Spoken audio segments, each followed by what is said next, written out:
জেকসনৰ দৰে এগৰাকী 2024 এপ্ৰিল মাহত পুনৰ জন্ম হ'ব জুবিন গাৰ্গৰ। ছিংগাপুৰৰ এটা দৰিদ্ৰ পৰিয়ালত জন্মগ্ৰহণ কৰিব জুবিন গাৰ্গে।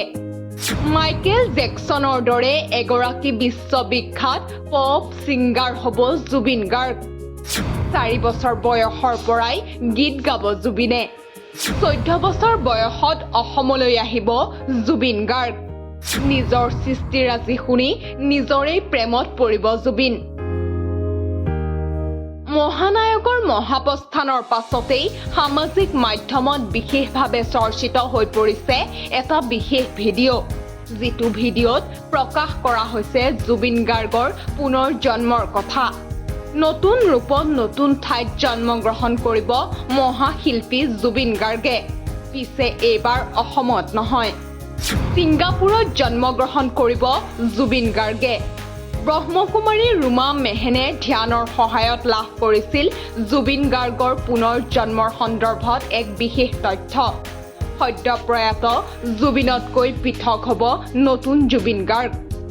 বিশ্বব্যাপী জনপ্ৰিয় হ'ব নতুন জুবিন গাৰ্গ। সাগৰ মহাসাগৰ ভাল পাব জুবিন গাৰ্গে। কিন্তু সাগৰত নামিবলৈ ভয় কৰিব নতুন জুবিন।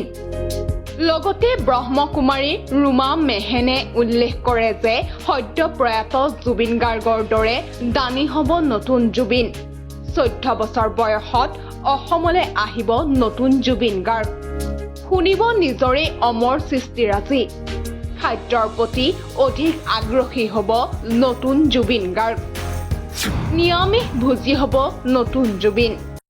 মোৰ সেই ধ্যানৰ যোগেদি মোৰ নিৰাকাৰ পৰম পিতা পৰমাত্মা ঈশ্বৰ আল্লাহ গড ভগৱানে মই তেখেতক সোধোতে তেখেতে মোক যিখিনি টাচিং কৰালে, যিখিনি স্পৰ্শ কৰালে, মেছেজ সদায় স্পৰ্শৰ আকাৰত আহে, ইনটিউশ্যনত আহে, সেইখিনি মই আপোনালোকক শুনোৱাবলৈ প্ৰয়াস কৰিছোঁ। জেনেৰেশ্যন বিটাৰ অন্যতম নায়ক হৈ পেলাই জন্ম ল'ব। তেখেত ইংৰাজী চহৰত জন্ম ল'ব।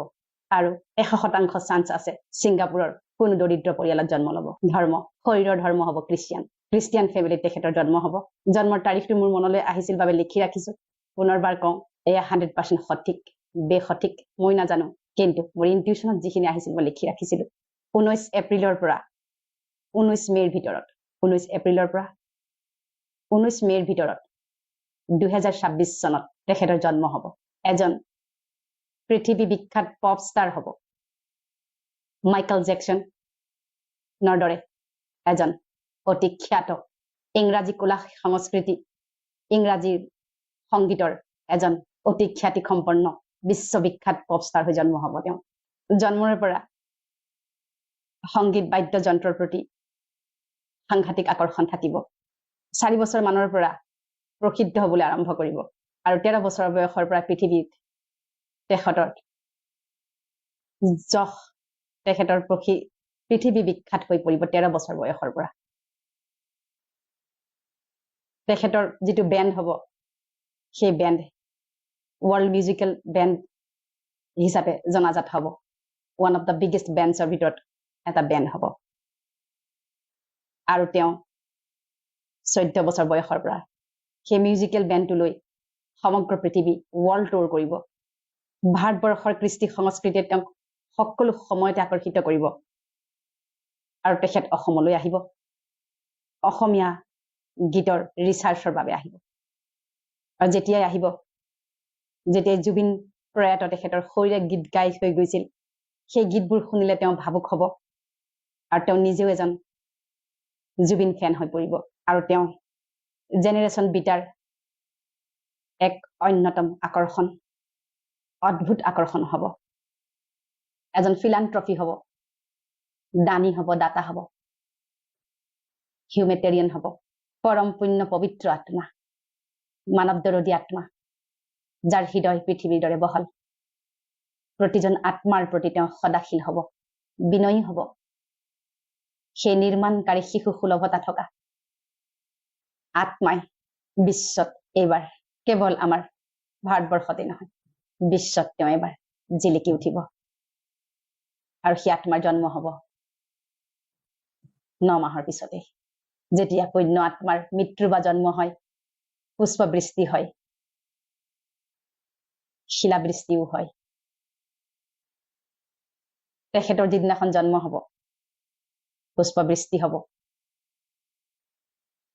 সামান্য হলেও পুষ্পবৃষ্টি হ'বই পানীৰ প্ৰতি ভয় থাকিব যেতিয়া জন্ম হ'ব পানী ভয় বুলি ডাঙৰ ৰিষ্ট তেখেতৰ কুণ্ডলীত লিখা থাকিব সাগৰ মহাসাগৰ ভাল পাব কিন্তু নামিবলৈ ভয় কৰিব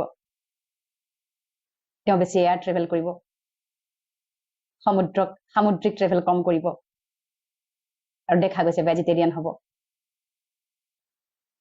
আৰু নিজৰ স্বাস্থ্য লোক দায়িত্ব কৰ্তব্যৰ প্ৰতি খুব সচেতন হ'ব আৰু মানুহে হেৰাই যোৱা এটা চৰিত্ৰ মাইকেল জেকচন প্ৰায় তেনেকুৱা ধৰণৰে তেখেতক আদৰি ল'ব আৰু বহুতে ক'ব তেওঁ মাইকেল জেকচনৰে যেন দ্বিতীয় ৰূপ কেৱল এটা কথা মই স্পষ্ট ৰূপত মেছেজ নাপালো ড্ৰেছ আৰু এড্ৰেছ মানে ড্ৰেছ মানে শৰীৰ মেল নে ফিমেল হ'ব আৰু এড্ৰেছ একজেক্টলি ক'ত হ'ব গতিকে এইখিনি মই টাচিং পাইছিলো এতিয়া প্ৰশ্ন হয় সঁচাকৈয়ে ব্ৰহ্মকুমাৰী ৰুমা মেহেনে কোৱাৰ দৰে পুনৰ জন্ম হ'ব নেকি জুবিনৰ সেয়া এতিয়া প্ৰতিজন অসমীয়াৰ বাবে ডাঙৰ প্ৰশ্ন news desk report NV Live